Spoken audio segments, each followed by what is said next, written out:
Hey gang, all right, so this video is about changing your orbit. So the UAH spacecraft is going to be in a specified orbit above the planet, right? You want to achieve your own orbit, a different orbit than the UAH spacecraft. How do you do that? And to help us illustrate this, I will get my trusty duct tape tied to an end of a rope to show you certain things. We talked about this in the orbital velocity video, but basically there's a tug of war going on between gravity and the circular motion force, right? The force because of the circular motion of the orbiter, right? So when you want to change orbits, there's not many things you can really mess with, okay? The one thing you can mess with is, well, to change an orbit is to change your altitude. That's to change the radius, basically. So the only other thing you can mess with is the velocity. And so, as you see, whoa, crap. Almost killed myself.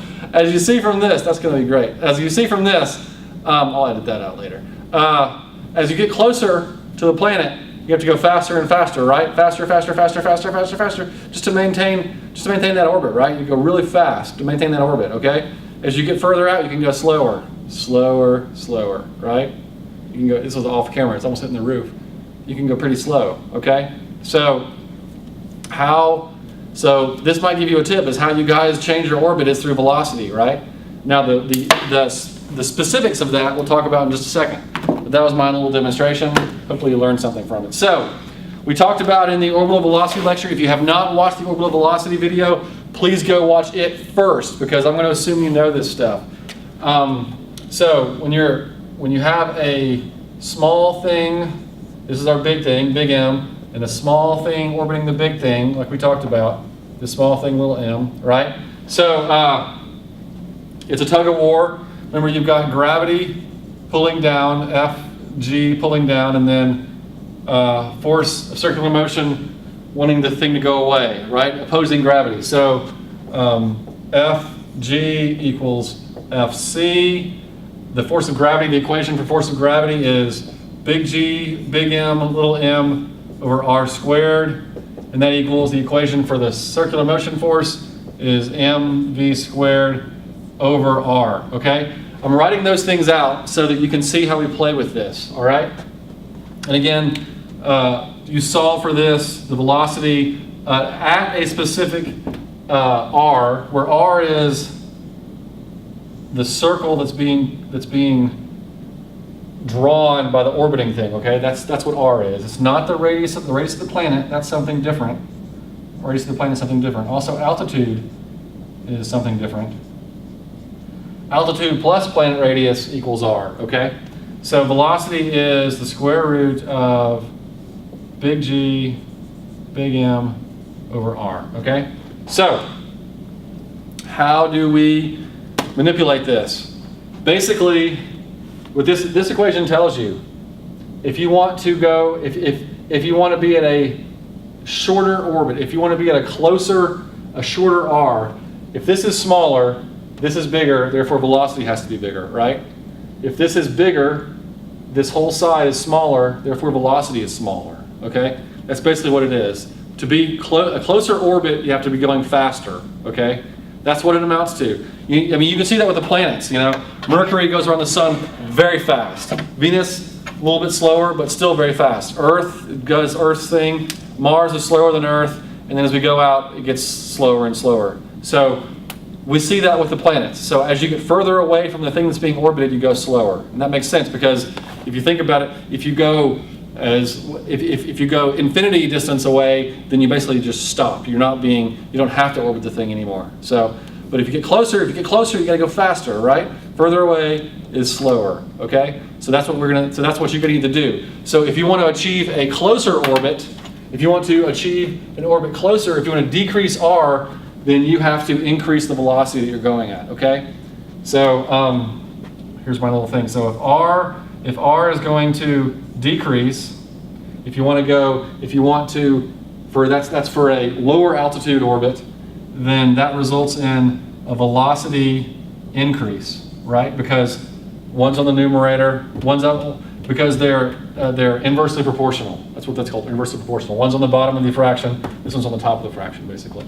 So if you want to have a higher, if you want your radius, if you want to be further away from the planet, then you need to slow down your velocity, okay? So how do you do that from an orbiter? Well, think about this in terms of vectors. We have to think about vectors. You guys know about vectors from mathematics or from actually from physics. So with respect to the surface of the planet, when you're orbiting, that's probably not a very straight line. When you're orbiting, you're basically going in a straight line over the surface of the planet, right? Okay? So that's the velocity vector. This is the velocity of the spacecraft vector, okay? So that's its vector. So if you want to achieve a lower orbit, then you need to go faster than this vector. So what you do, how do you go faster? You propel yourself forward, okay? So you add to this. So you would deploy from the spacecraft forward, right? You would deploy forward from the spacecraft. And so your resultant vector would be here. This would be your new velocity. This would be your probe velocity, v probe. That would be your velocity. And you would lower your altitude. So the way you calculate that is you plug in this equation. You say, okay, for an altitude of 100 kilometers or an altitude of 50 kilometers, what velocity do I need to have? And then you've already calculated the velocity of the spacecraft that you're on. You know that's your initial condition. And then the velocity that you need to have, you get that from the muzzle velocity equation. So you're deployed forward with that velocity. That's how you achieve a lower altitude orbit, basically, is you're deployed, the spacecraft pushes you out in front, and then you go faster, and then you achieve a lower orbit, okay? There's a little bit, so we made a lot of assumptions there. Really what would happen, there's some angles involved, but we won't mess with the angles. We're going to assume that these things work out themselves because it gets really sticky there for a while. But this is basically how it works. So if you want to achieve a higher orbit, this is where it gets a little bit more difficult to achieve a higher orbit, because if you are on the spacecraft and if you slow down, if you just have the spacecraft kick you out backwards, what happens? You're at a given altitude, and your velocity is too low to maintain that altitude. You're at this altitude, this R, your velocity is too low, gravity's going to pull you down. Gravity will pull you down and you will deorbit. You will not achieve a higher altitude, you will deorbit. So how do you do this? How do you achieve a higher orbit? How do you go to a higher altitude? You have to be deployed at an angle, okay? So the spacecraft will deploy you at an angle, so that at the same time you are increasing your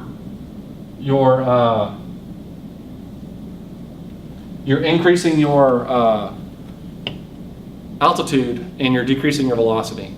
And what I would recommend is a 45-degree angle. 45-degree angle. That way it keeps the math easy.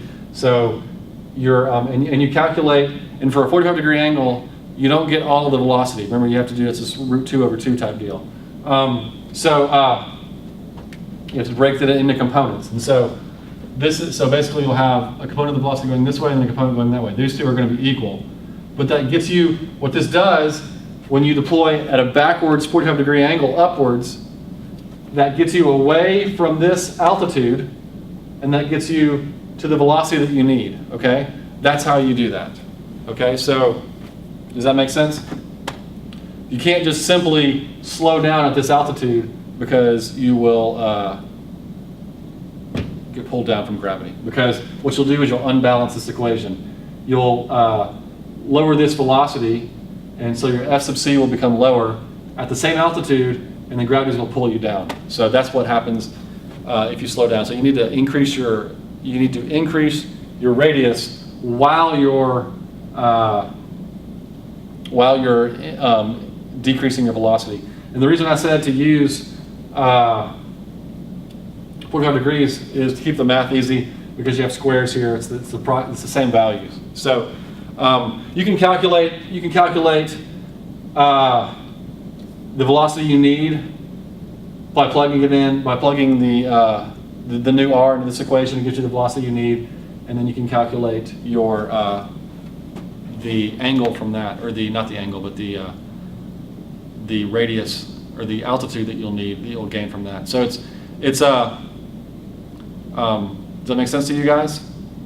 It's a difficult problem. It's not difficult per se. It's a little confusing. But I got an example here, and so I'm going to use Europa as my example. And just so you guys can set up a spreadsheet so that you know if you're correct. And so I'm going to start with these equations over here. I'm going to calculate based on this equation. So the mass of Europa is 1,561,000. No, that's the R. I'm sorry. Mass of Europa is 4.8. I'll edit that out. Mass of Europa is 4.8 times 10 to the 22 kilograms. The radius of Europa is 1,561 kilometers, which equals 1,561,000 meters. G is, of course, 6.67 times 10 to the minus 11. What are the units? Meters cubed over kilograms second squared. And then altitude. We're going to start with an altitude of 200 kilometers, and then we'll change our altitude to 100 kilometers, and then 300 kilometers and see what we get, okay? So again, so our first R, so this is 200,000 meters. So our first R is going to be 200,000 plus 1.5 million, so it's going to be 1,761,000 meters. That's our first R for a altitude of 200 kilometers. And for that R, again, remember, velocity is square root of big G, big M over R. So for R so let's get this over here. So the velocity for an R of 200, for an R of 200 kilometers, I get 1350, about 1350 meters per second. The velocity for an R of 100 kilometers, so if we decrease to 100 kilometers, what's the velocity for 100 kilometers? I got 1390 meters a second. And then the velocity for a radius, or for an altitude, sorry, of 300 kilometers, the velocity is approximately 1310 meters a second. Now, you'll see that the velocity basically, for a 100 kilometer altitude change, the velocity changes by 40. It goes, this is the middle one, it goes up by 40 for 100 kilometers lower, and then down by 40 for 100 kilometers higher. So it's not always linear like that. It's just that just got lucky, basically. And I kind of rounded some things there too. But you'll see that a pretty big change in altitude. A big change in altitude does not result in much of a change in velocity. Okay? So because the radius of Europa is over 1.5 million meters, and we're just going to change it by 200,000. So it's, we're just going to change it by 100,000 up and down. It's not that much of a change. So that's why the velocity, it's what is that? That's 1/10 of the total radius of the planet. So that's why the velocity does not change that much. So that's what you do. That's how you do it. You have to change your velocity to change your altitude. And remember the angles involved when you're getting a higher altitude. When you're getting a lower altitude, you should do an angle as well to make it more correct. You can, if you want to, you can do a 45-degree angle to shoot yourself downward, a 45-degree angle to make it more of a streamline. But you don't have to, because you can speed up from that. So that is it. If you're interested in changing your orbit, finding your own orbit, this is how you do it. It's all based on this tug of war right here. You can get an orange marker. this tug of war right here. Gravity versus the circular motion force. That's what does it all. That's what the whole thing is about, is balancing these two forces. That's how you get your velocity as a function of your radius or altitude, if you want to think of altitude. So that's it. Not that hard, but can be confusing. If you have any questions, contact me, contact PJ, contact your UAH PMs. Otherwise, we expect great things. Thank you very much. Bye-bye.